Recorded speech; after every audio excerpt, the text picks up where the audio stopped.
It's been a busy period in Nigeria's economic space, from the federal government's new 15% import tariff on petrol and diesel to growing concerns over the decline in manufacturing, and finally, a bit of positive news with Nigerians' long awaited exit from the Financial Action Task Force grey list. Hello, and welcome to MarketSquare, your go to show for deep insight into business and economic trends. I'm Olaiton Adebayo, and today we're diving into key developments across Nigeria. Stay with us as we break it all down.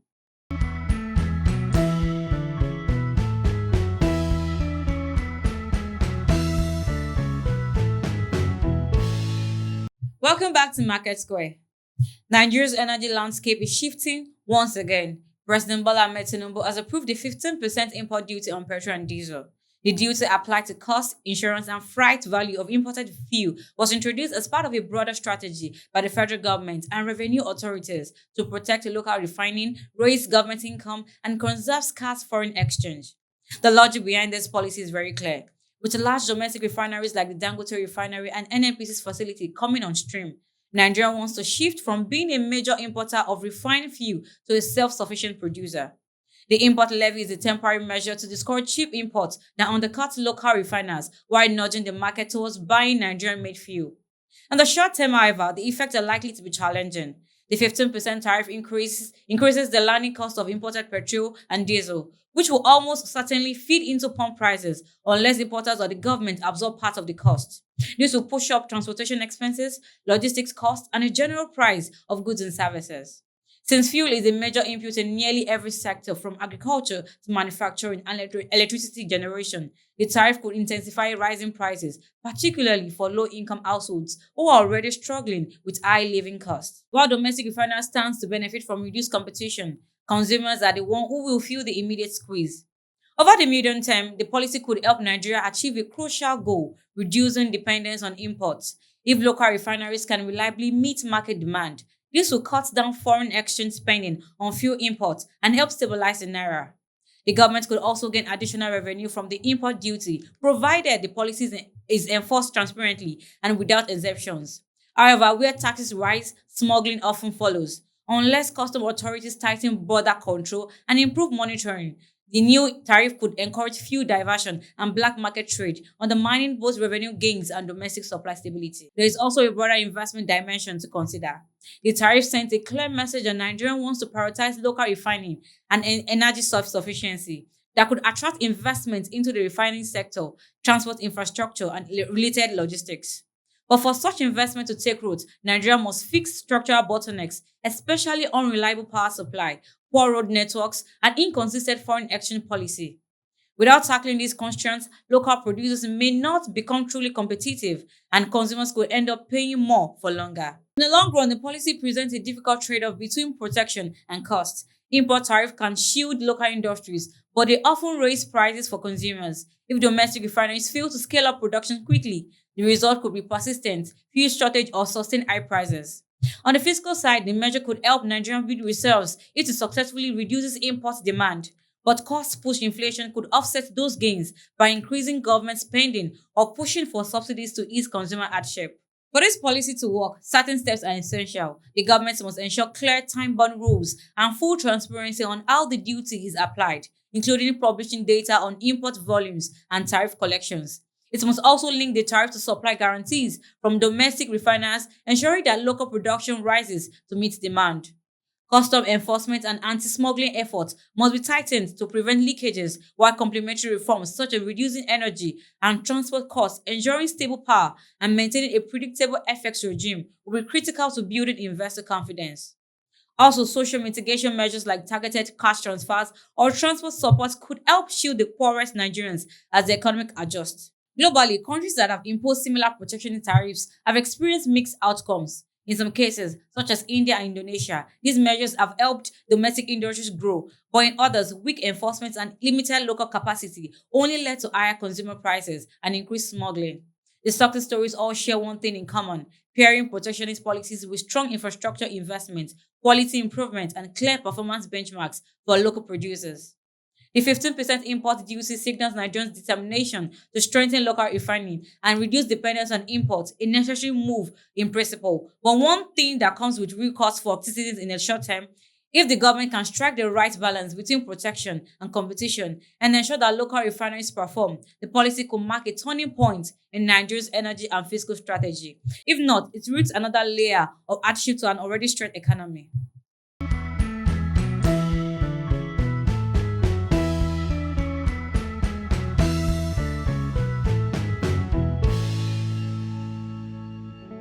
As Nigerians brace for the ripple effects of higher energy costs, the nation's manufacturing sector is already feeling the strain, battling rising input prices, weak demand, and unstable power supply. Something unsettling is happening to Nigeria's manufacturing industry, and most people can feel it, even if they can't quite put it into words. The buzz of machinery that once powered factories across Lagos, Kano, Aba, and Kaduna has been replaced by silence as plants shut down or struggle to stay afloat. Falling output, factories closures, and surging imports have combined to endanger millions of jobs and threaten the country's economic independence. Without swift policy action, the decline could entrench poverty, deepen unemployment, and weaken national resilience. Nigeria's manufacturing sector, once a symbol of national pride and industrial ambition, is now in deep crisis. The government continues to speak of reforms, diversification, and renewal, yet numbers from the manufacturing front tell a different story, one of contraction, rising costs, and dwindling capacity. Manufacturing, which should be the backbone of the economy, is shrinking in both size and influence. The president of the Manufacturers Association of Nigeria, Francis Meshoye, has summed up the situation, bluntly noted that the sector has been under siege. He pointed to the combined weight of high inflation, a weak naira, surging interest rates, rising power supply, poor sales, multiple tax, and growing insecurity. These pressures have made doing business in Nigeria almost impossible for many producers. Data from the association showed just how deep the crisis runs. Manufacturing share of Nigeria's GDP has fallen from about 27.6% in 2010 to just over 13% by mid 2024. Thousands of jobs have disappeared in warehouses across the country. Unsold goods worth about 1.4 trillion naira are gathering dust, a sign that consumers simply can't afford what local producers are selling. Behind these statistics are real stories of workers sent home, machines left idle, and dreams deferred. Manufacturing is more than just numbers on a spreadsheet. It's the engine that creates jobs, builds skills, and supports families. Its decline affects not just factory workers, but farmers, transporters, suppliers, and entire communities that depend on industrial activity. Energy remains the most painful burden. With power tariffs up by more than 250%, manufacturers now spend a huge share of their income powering factories through diesel generations. Power alone has become a tax on productivity, and competitiveness is nearly impossible when Nigerian factories pay several times more for energy than their rivals abroad. The consequences of this decline go far beyond the factory floor. Manufacturing drives job creation, innovation, and value addition across agriculture, transport, finance, and services. Its collapse has ripple effect across the economy, from job losses to failing exports and weaker foreign exchange reserves. Every container of imported goods that enters the port underscores the problem. Nigeria is consuming what is no longer producing. As imports rise, foreign reserves come under pressure. The naira weakens further and inflation worsens. It's a loop that traps the economy independence. The sector's decline has been worsened by years of policy inconsistency. Nigeria has repeatedly flip-flopped between import bans, tariff changes, and contradictory exchange rate policies. These unpredictable shifts have left investors uncertain and unwilling to commit long-term funds. Manufacturing is not a short-term business. It depends on stability, reliable infrastructure, and current policy direction. Yet, in Nigeria, frequent changes and uncoordinated decisions have made planning nearly impossible. Still, all hope is not lost. The Manufacturers Association of Nigeria and the United Nations Industrial Development Organization have launched a Nigerian First initiative to promote local patronage, value addition, and industrial competitiveness. The idea is very straightforward. Buy what we make, build what we need, and export what we can. Every naira spent on locally made goods multiplies within the economy, sustaining jobs, stimulating supply chains, and generating tax revenue. Every naira spent on imports, on the other hand, leaves the economy instantly. If the trend continues, Nigerians lose not just factories, but the entire ecosystem that sustains them. Suppliers, transporters, engineers, and technicians. Rebuilding such a system later would far be more expensive than stabilizing it now. However, with the right steps, reliable power supply, steady policy, and single-digit interest rates for manufacturers and genuine tax reform, Nigeria can still turn the tide. The manufacturing sector has the potential to anchor up job creation, drive export, and stabilize the broader economy. Saving Nigeria's manufacturing sector is about more than numbers. It's about preserving jobs, protecting skills, and defending national dignity. A nation that cannot produce what it consumes cannot claim real independence. For Nigeria, the choice is very clear: revive manufacturing and rebuild resilience, or watch industry decline, deepen into economic dependence.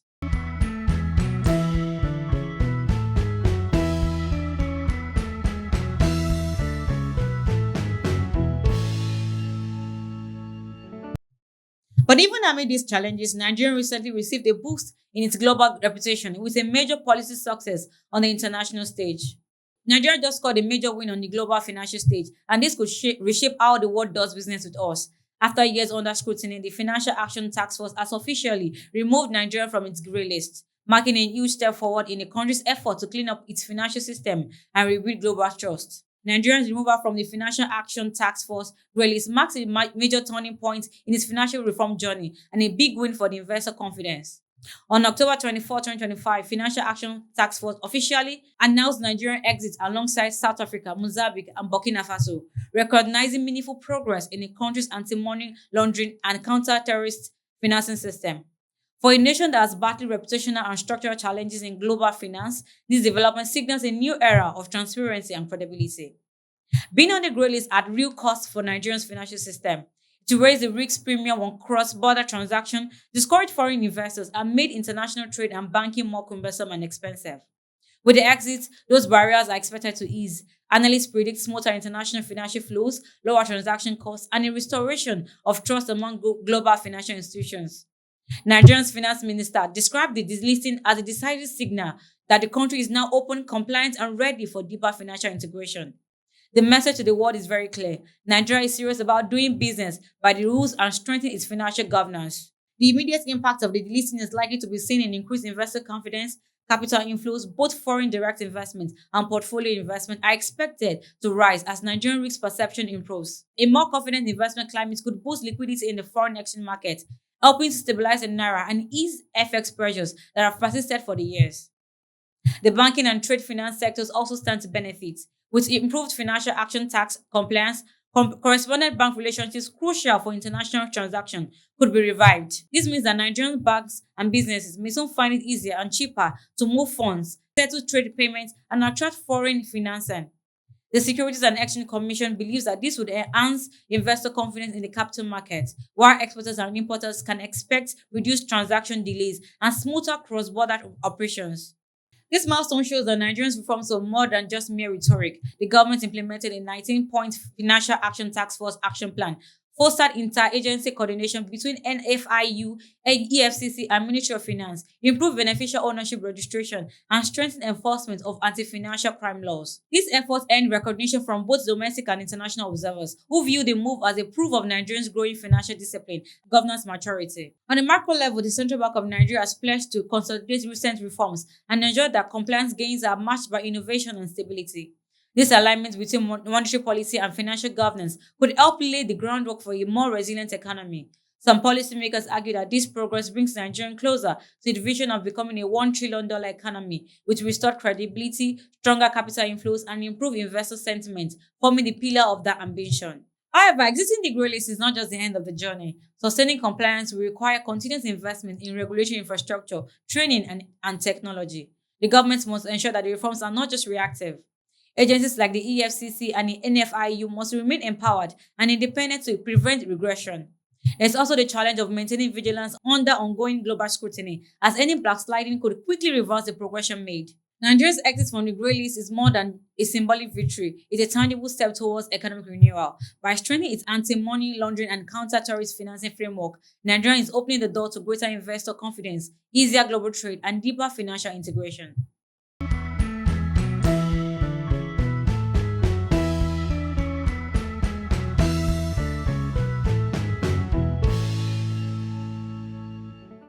From the new import tariff on fuel to the deepening struggles of Nigeria's manufacturing sector, and finally to the country's long-awaited exit from the Financial Action Task Force grey list, the story all points to one truth: Nigeria stands at a crossroad between economic strain and the promise of reform.